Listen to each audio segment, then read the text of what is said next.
Today I'm going to answer 10 questions from veterans about their VA disability claim. Welcome to VA Made Easy. I'm VA-accredited attorney and U.S. Army combat veteran Ed Farmer. If you've been denied your claim, visit me at vetlawoffice.com. We provide zealous advocacy, prep you for your CMP exams, and help you obtain medical nexus opinions. There's no fee unless I win. Contact me at vetlawoffice.com or 1-800-700-4174. But for now, let's get into it.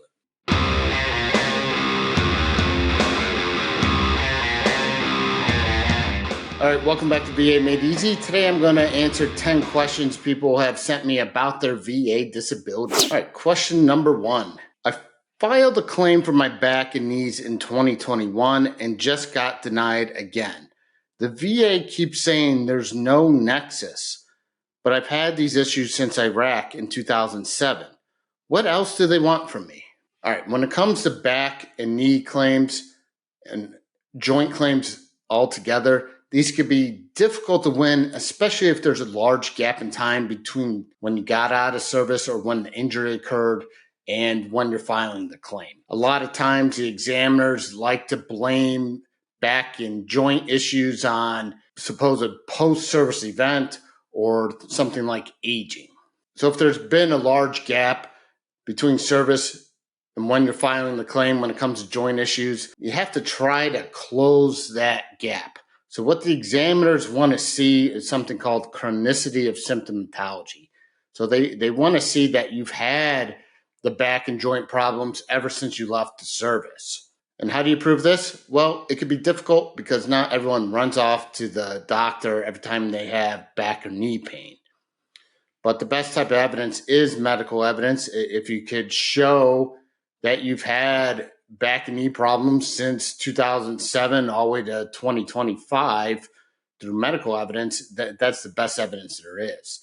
Sometimes your doctors are willing to write letters saying, yes, he's been complaining to me about neck and back pain since 2007. However, if you don't have medical evidence, the next best evidence is lay evidence. So people are competent to testify about what they observe. So if you could find some friends or family who could say, yes, I remember he would always complain about back and knee pain, or he could only lift X amount of pounds because he was complaining of back pain, or he could only walk X amount of blocks because he always had knee pain.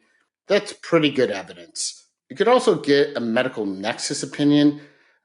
In addition to the lay statements of medical evidence, you could have that medical nexus provider review that evidence and then give an opinion if it's as likely as not that the joint pain you complained about in service is the same pain you currently have.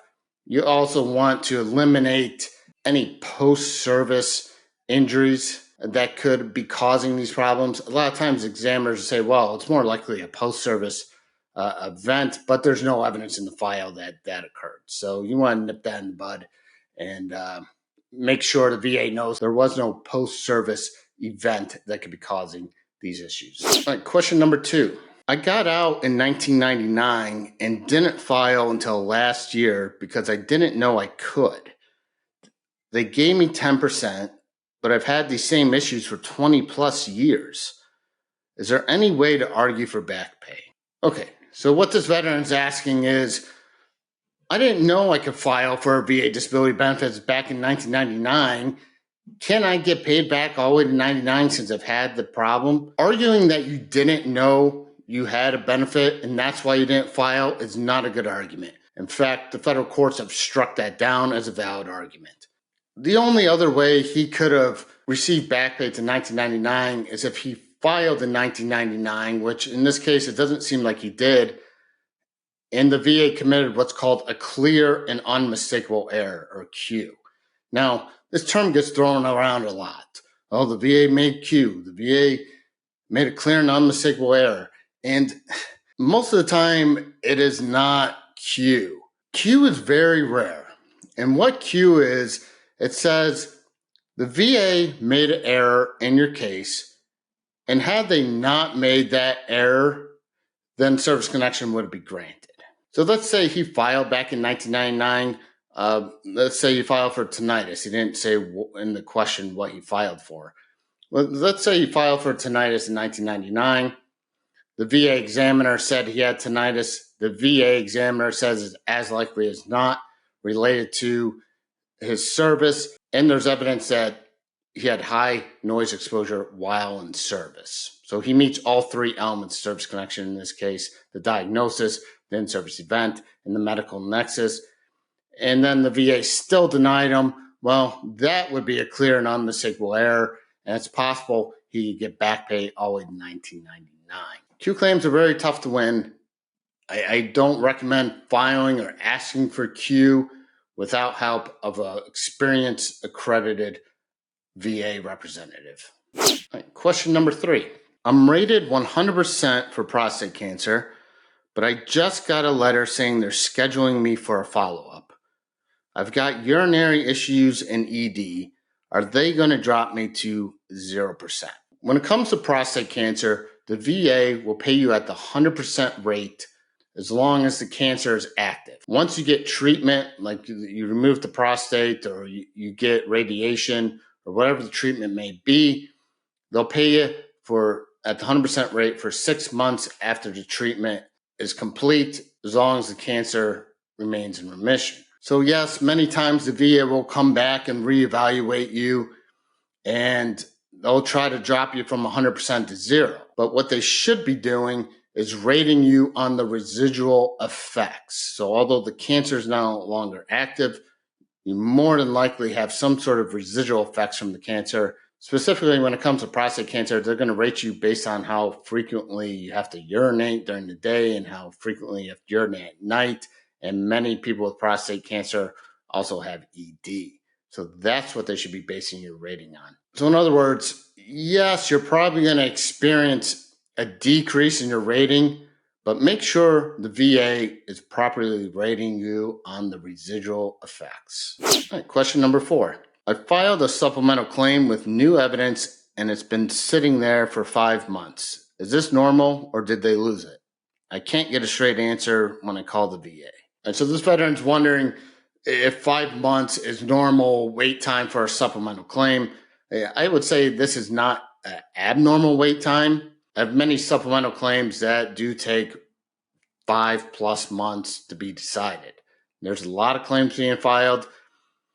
They're short on staff. So yeah, this is not out of the realm of possibility. If you have a VA-accredited representative, they could actually see what part of the process you're in, and they could verify to you that the claim is open or not. The VA cannot close a claim without giving you some sort of written notice, although it does happen, but more than likely you are going to get some sort of written decision letter after you're filing your supplemental claim. I suggest just be patient. If you're suffering from a severe financial hardship, or you're terminally ill, or you're over the age of 85, then there's ways to get that claim expedited. Question number 5. I filed the claim for sleep apnea secondary to my PTSD because I gained 40 pounds over the years, and my VA psych said the meds and depression contribute to it. They denied it. Is this even a thing the VA recognizes?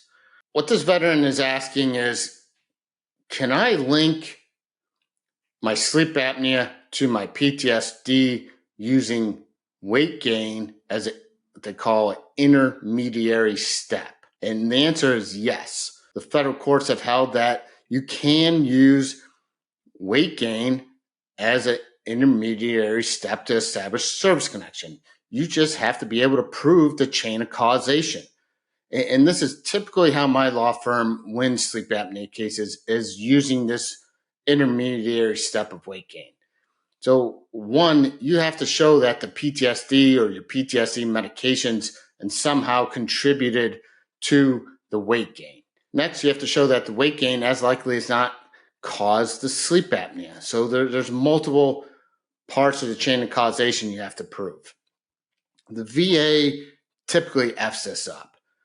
They either don't recognize the weight gain aspect, or they send the wrong question to the examiner. They don't consider the weight gain aspect at all.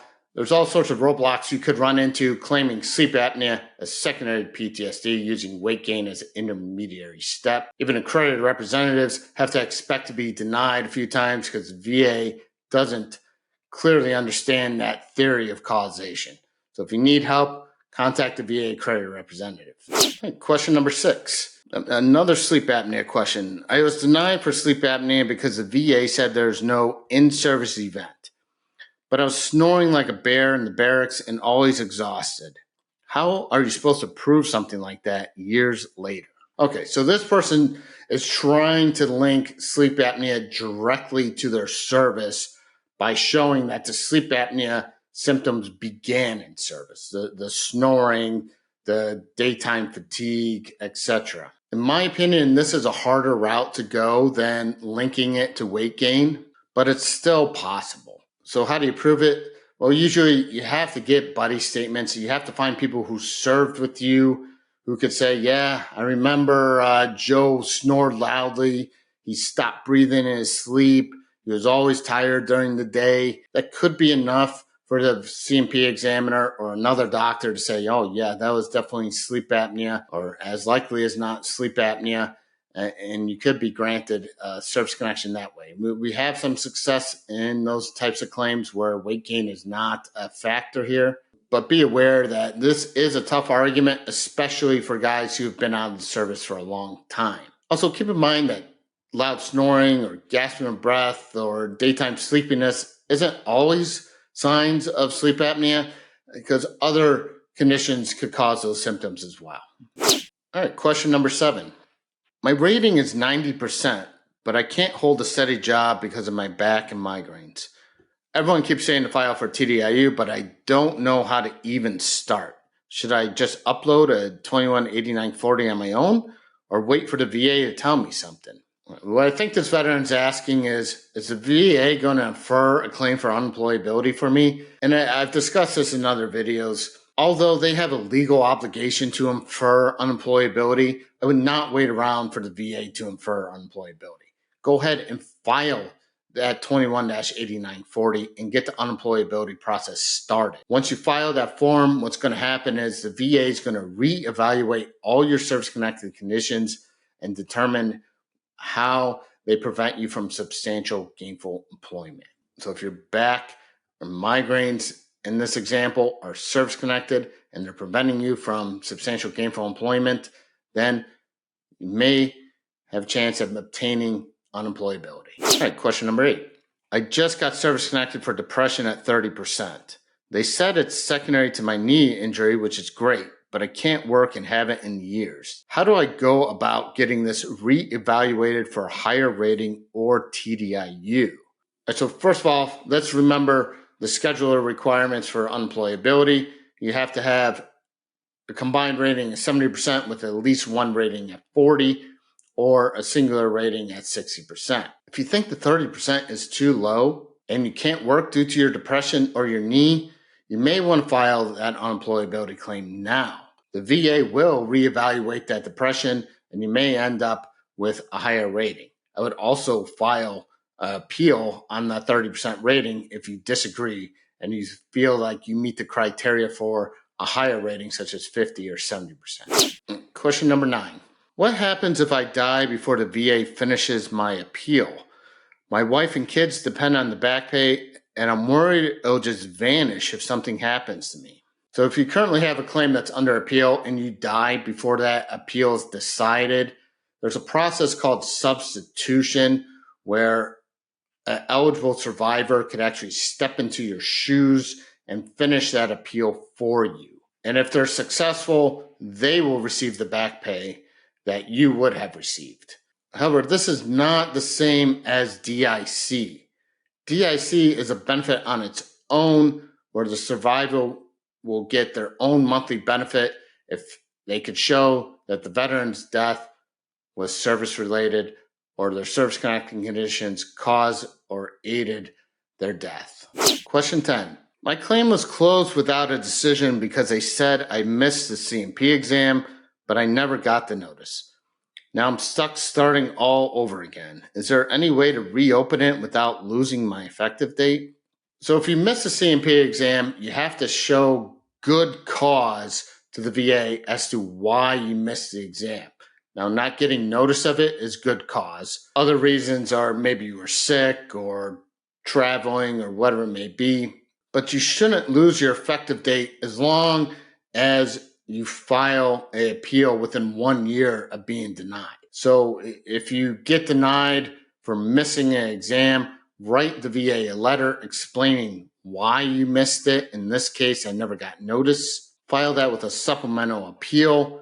And as long as it's been 1 year of that denial, that should preserve your effective date. And that does it. I hope these answers were helpful for you. If you need additional help, visit me at vetlawoffice.com or call 1-800-700-4174. Keep liking, keep sharing, keep subscribing. And as always, you have the power to change your VA claim.